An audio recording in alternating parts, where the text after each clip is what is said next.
À quelques jours du premier tour de l'élection présidentielle, Éric Zemmour était sur le plateau de l'émission politique de France 2, Élysée 2022, jeudi 17 mars 2022.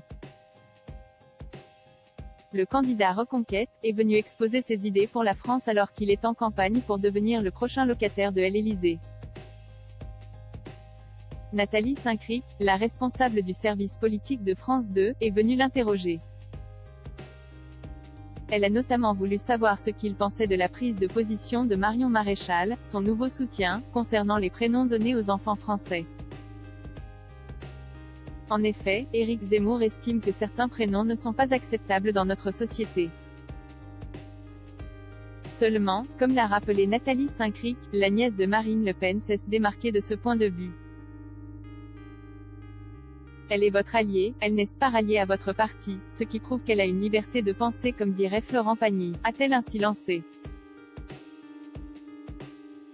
Une référence au chanteur qui a révélé être atteint d'un cancer. Le chanteur très engagé aurait sans doute préféré ne pas être cité dans une émission politique consacrée à Éric Zemmour. Même s'il a décidé de se mettre en retrait de la vie publique pour se consacrer à lui et se battre contre la maladie, il n'avait pas hésité à rassembler ses forces mardi 8 mars 2022, pour apporter son soutien aux Ukrainiens.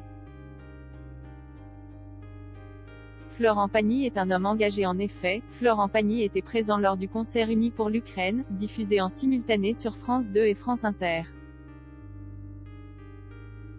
Il a chanté le titre Si une chanson. Des paroles qui ont pris tout leur sens devant la situation dramatique que vivent les Ukrainiens.